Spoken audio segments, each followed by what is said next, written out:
Ayun, ang sabi ng Tatay Digong nyo, yung sinasanto nyo, ang pagkaalam nyo talaga, ang galing-galing talaga ng Tatay Digong nyo, ano. Tatay Digong ko rin yan dati. Pero nawala ako ng gana kasi as a professional din siya, abogado. Nahilig siya magmura, so ayaw ko ng gano'n. Hindi man ako religyoso, hindi man ako tuwing linggo napupunta ng simbahan, pero nakakadiri na nagpuputang na sa media. So maraming mga kabataan na nakakarinig. So anyway, anyhow, so sabi ng ex-president PRRD, si BBM daw, second year college lang. So ano naman namang kasukatan yung pagkandidato pagka-presidente as long as you know how you can read and you can write. Diba? Yun lang naman.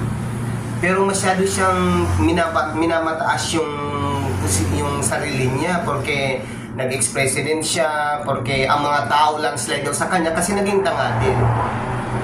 So, ngayon, ano masasabi nyo ito kay BBM? The most 100 influential leaders in the world. Meron ba dyan yung PRD nyo? Malakas lang niya magmura at malakas lang buhatin ang sarili niyang bangko. Ito naman mga tanga-tanga na mga wala namang utak, sunod lang din sa ex-president. Kasi ang akala nila ay perfecto nang may ginawa. Hindi nyo alam na kaya nagkakagulo ang Miss Philippines dahil sa kagawan ng ex-presidente nyo. Kaya ang China walang hinto sa kasisilpi sa mga Coast Guard ng Philippines.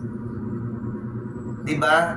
Kasi yun ang may kagagawan. Tapos BBM na naman, babagsak naman kay sisisihin si BBM, bakit daw hindi bakit hindi? Paano?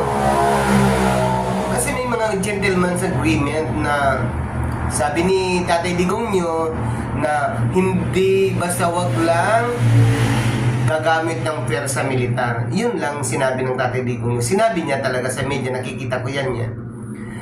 Tapos, siya pala may kapana, kaya pala ang China, panay urong-urong doon sa West Philippine Sea,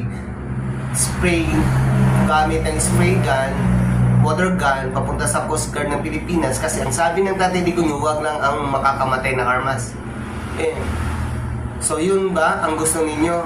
O naniwala na kayo, pinaminan niya ng ex-president ninyo, na sinabi na sa China na huwag lang gagamit ng dahas. Yung ba pinagmamalaki ninyo? Kasi ano kayo nabudol kayo ni ex-president Duterte Kasi ang akala ninyo ay magaling. Wala namang kagalingan Kumandidato din siya, sabihin niya yung kailang mga addict, mga drug users, masugpo niya within 6 months. Hindi naman siya nakapag-ano ng 6 months, 2 years. Saka lang naman siya. Pero mga accomplishment niya ay marami namang napatay. Kahit mga suspect lang, kahit hindi naman drug users, kahit hindi naman drug user, ipapapatay. Yun ang nasa media. Kaya yung International Criminal Court, yung ICC, dahil noon, kasama pa tayo, nakikialam. Siyempre, tao yun na walang kasalanan. Dahil lang daw, para makumpleto yung accomplishment niya sa kanyang mga pinanumpaan sa noong nagkakandidato siya.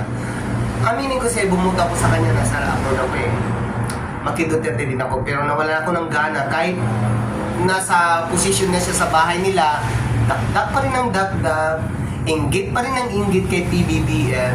Bakit na lang hindi niya suportahan? Ang problema kasi, binubuhat niya yung bangko kasi meron pala siyang iniiwasan kasi para malaman ng mga taong bayan na siya talagang pinakamalakas, pinakamagaling na presidente, kaya dakdak siya ng dakdak, inggit ng inggit kay BBM, paninira kay BBM, polvoron, second year college lang, oh my God.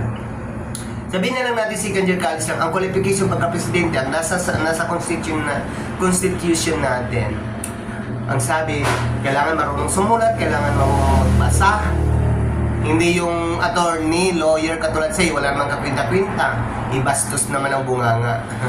Ayun lang. So kaya, anong masasabi nyo sa nasabi sa Time Magazine?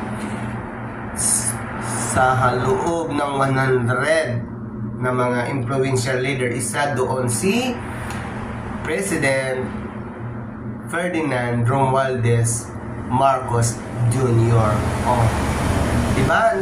Napakatalino kaysa at kinikilalang marespeto na leader. Hindi katulad yung ex-president niyo.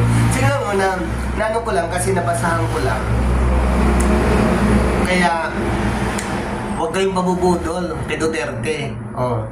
Kahit yan yung anak niya, hindi, ewan ko sa inyo, basta bahala na kayo. Basta, Duterte, ganyan lang sa akin. Yung isang botos, ano yun? Katalunan nyo pag di baliwalain nyo lang. Hindi joke. Basta yun, PBBM. Ako. Kasi yun ang may puso at damdamin at makatao at tumutulong sa bayan. Hindi man yan na ibabahagi sa social media dahil against din sa kanya. Research nyo lang ang government website. Makikita nyo yung mga accomplishment ni PBBM. Hindi dito lang sa media, hindi dito sa YouTube, hindi kung ano-ano sa social media. Tingnan nyo ang government site. Malalaman nyo kung anong mga accomplishment ginawa ng ating mahal na presidente, PBBM. So yun lang po ang na-share kong comment tungkol dito sa pinaka 100 out of 100 influential leaders. One of those ay ang ating mahal na Presidente PBBM. Yay! Bye!